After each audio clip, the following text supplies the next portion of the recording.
ក៏រៀងស្រឡាញ់គេដឹងទៅមិនរួចដែរតែខំសាល់ប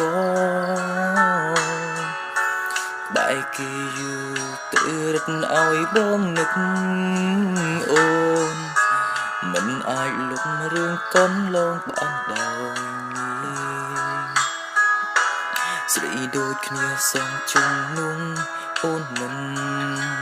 បានហេតុផលតែម្យ៉ាងព្រមគេមិនមែនជាអូនដឹងចិត្តស្រឡាញ់បានត្រឹមតែមួយម៉ោងគ្មានវិធីយត់យល់ពីនឹងបានឡើយអាចប្រាប់បងបានទេមានថ្នាំអីលេបហើយបាត់នឹកអូនលេបហើយលេងចាំចងយើងធ្លាប់សងសារគ្នាអូនគុំខ្ទប់ត្រជាងហើយបិទភ្នែកមើលឃើញបងវេទនាដំបងផងណាពុំបងឈឺចាប់ណាស់អាចប្រាប់បងបានទេមានថ្នាំអីលេបហើយបាត់នឹកអូន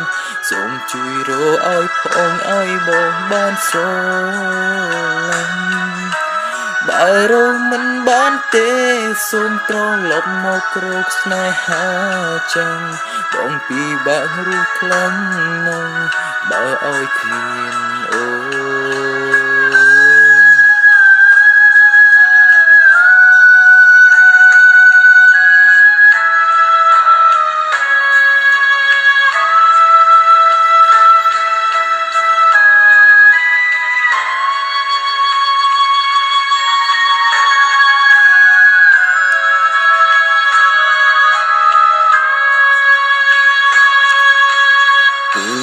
ទៅបាត់បងរៀងស្រ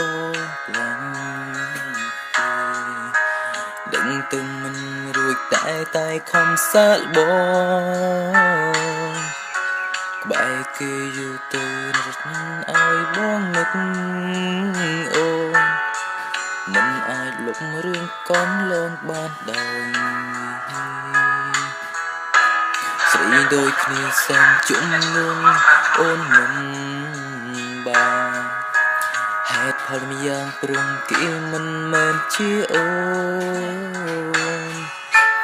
ដឹងចិត្តស្រឡាញ់បានត្រឹមតែមួ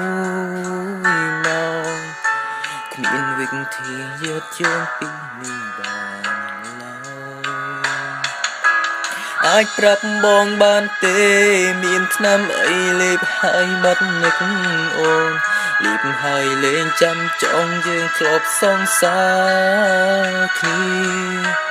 អូនគុំខ្ទប់ត្រជាងហើយបិទភ្នែកមើលឃើញបងវេទនា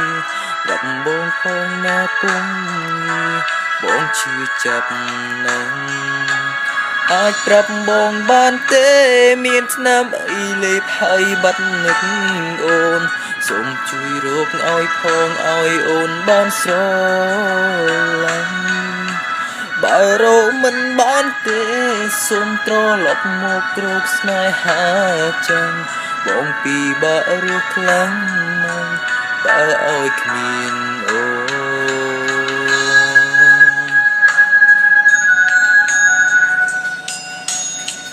បាទសូមអរគុណសម្រាប់ការស្ដាប់បទចម្រៀងរបស់ខ្ញុំបាទ